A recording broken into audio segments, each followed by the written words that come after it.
Je suis ravi de vous présenter le film de Jack Layton, Les chemins de la haute ville, Rome at the Top, dans son titre original, qui est sorti en Angleterre en janvier 1959 et qui est une adaptation du roman de John Brain du même titre.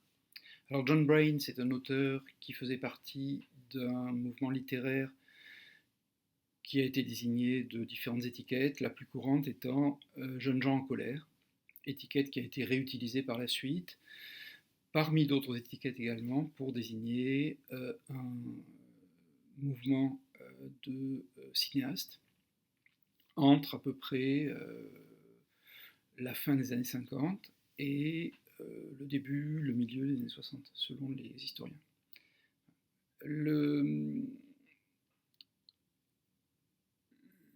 L'autre étiquette qui a été utilisée le plus couramment étant celle de nouvelle vague britannique. Alors, on fait commencer en général cette nouvelle vague avec les chemins de la haute ville. Mais à mon avis, c'est un peu un malentendu parce que si on regarde les choses de près, on s'aperçoit que Jack Layton, donc le réalisateur des chemins de la haute ville, n'a pas beaucoup de points communs avec les autres réalisateurs de la nouvelle vague britannique ou des jeunes gens en colère. Donc Tony Richardson, Karel Reisz, John Schlesinger principalement, puisque au départ, Clayton, qui a réalisé un court-métrage documentaire à la fin de la guerre, Naples is a Battlefield, qui a été producteur de 2 films de John Huston, par exemple, notamment Moulin Rouge, qui a été producteur également d'un film britannique qui s'appelle La Reine des Cartes, en 1949, réalisé par Torrell Dickinson, qui est une adaptation de Pushkin, et donc qui est un film de genre, qui est un film fantastique, une histoire de fantôme, si on veut, pour aller vite. Il a lui-même adapté en tant que réalisateur en 1955 dans un moyen métrage un autre auteur russe, Nikolai Gogol, une nouvelle de Nikolai Gogol qui s'appelle Le Manteau et qui est également un récit fantastique. Donc on voit bien que quand il arrive sur le tournage des Chemins de la Haute Ville, qui est son premier long métrage, il n'est pas spécialement défini comme un cinéaste préoccupé de réalisme, préoccupé de sujets sociaux, préoccupé de tout ce qui définit finalement l'horizon des tenants de la nouvelle vague britannique qui, eux, s'intéressent à la question de représenter la société britannique de leur temps d'une manière plus authentique, en mettant l'accent sur les problèmes de la jeunesse et en mettant les caméras dans la rue, en tournant en extérieur, même si bon, c'est un peu aussi un mythe. Hein. Il y a des scènes tournées en studio dans la plupart des films de la nouvelle vague britannique, peut-être à l'exception d'Un goût de miel. Voilà, mais malgré tout, on voit qu'ici il y a un petit peu un décalage. Alors, Jack Layton, c'est un cinéaste qui va donc qui a déjà adapté un auteur russe, qui ici adapte un auteur anglais, et il va continuer pendant tout le reste de sa carrière à adapter des auteurs. C'est une de ses marques de fabrique. Ce qui, de ce point de vue, ne le distingue pas beaucoup, donc en revanche, de la nouvelle vague britannique, qui repose aussi sur des adaptations littéraires, hein, qu'il s'agisse de romans, de pièces de théâtre, de nouvelles. En revanche, ce qui le distingue très fortement, c'est que le sujet quasi permanent du cinéma de Clayton, ce sont des protagonistes qui sont marqués par un refus, un rejet de la réalité, de leurs conditions matérielles, au profit d'un rêve, d'une obsession, d'un imaginaire qu'il cherche à lui substituer. Alors l'exemple qui serait peut-être le plus frappant, même si ça n'est pas un film britannique, c'est Gatsby le Magnifique, qu'il tourne dans les années 60 donc aux États-Unis avec Robert Redford et Mia Farrow. Alors après, on pourrait mentionner aussi beaucoup d'autres exemples. Hein.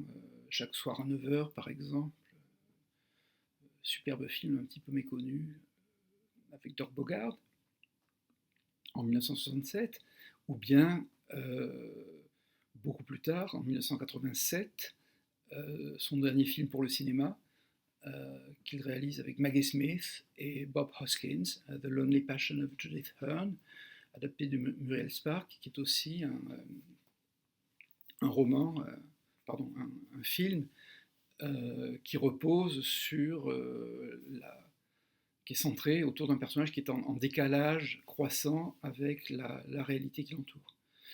Alors c'est déjà un peu le cas des Chemins de la Haute-Ville, mais différemment. Hein. Il ne s'agit pas d'un cas de délire ou de folie des grandeurs, mais un petit peu, alors folie des grandeurs un petit peu quand même, avec John Hampton, dont l'ambition dévorante le pousse à sacrifier absolument tout et tout le monde, amitié, amour, enfin tous les personnages, tout ce qui l'entoure, tout est bon pour satisfaire son ambition sociale. Rien d'autre n'a d'importance. Donc arriver au sommet, hein, the top.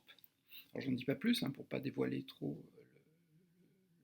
les ressorts du film que vous allez voir, mais ce principe finalement dicte à la fois évidemment les ressorts de l'intrigue, mais aussi les choix de mise en scène de Clayton, et notamment des scènes où finalement des placements de caméra, des choix de mise en scène sonore également, où la perception de la réalité est déformée par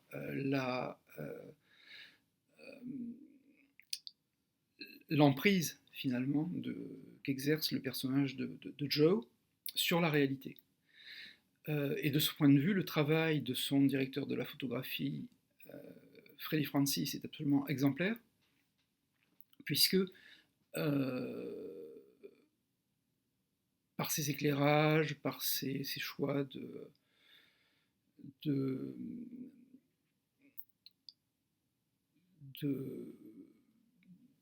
d'objectifs, enfin vous verrez, Francis crée des distorsions, crée des effets visuels qui participent hein, de cette déformation de la réalité, qui fait qu'on ne peut pas vraiment dire que Les Chemins de la Haute-Ville soit un film réaliste ou pas seulement réaliste. C'est-à-dire que c'est une synthèse finalement d'une forme de réalisme qui est obtenue par, à certains moments, des choix d'éclairage qui rendent la lumière délibérément un peu terne, créent une grisaille. Et de ce point de vue-là, l'acteur principal, Laurent Sarvé, avait manifesté son mécontentement parce que ça ne le met pas toujours à son avantage. Et les producteurs avaient menacé de renvoyer Freddie Francis, mais Jack Layton, qui avait très bien compris le travail de son directeur de la photographie et qui était en accord, évidemment, ils partageaient une vision commune hein, de ce qu'il fallait faire. Clayton avait soutenu Francis, qui était donc resté jusqu'au bout, et Francis a même éclairé le film suivant de Clayton, Les Innocents, pour un résultat qui est absolument éblouissant. Alors ça n'empêche pas que Laurent Sarvé fasse un travail très, très intéressant dans son interprétation de John Hampton, même si, là aussi, le fait que, à la différence des acteurs des films suivants de la nouvelle vague britannique, comme Albert Finney par exemple, ou Richard Harris, ou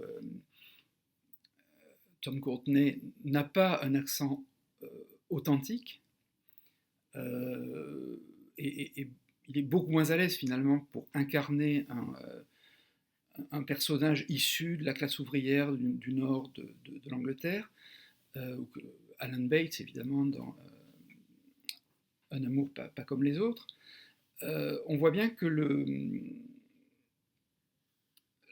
là aussi, ce décalage entre l'acteur et le rôle participe d'un moindre réalisme, finalement. On est plus dans le théâtre.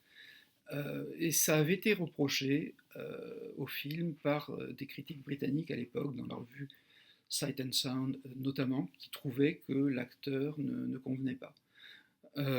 C'est moins le cas évidemment de Simone Signoret, qui fait un travail absolument éblouissant dans le rôle de la maîtresse de John Hampton. Ça lui avait valu à l'époque un Oscar, l'Oscar de la meilleure interprétation féminine. Et évidemment, bon, les actrices françaises étaient souvent abonnées à ces rôles de séductrices, de femmes sensuelles, enfin de compagnes sensuelles du protagoniste masculin.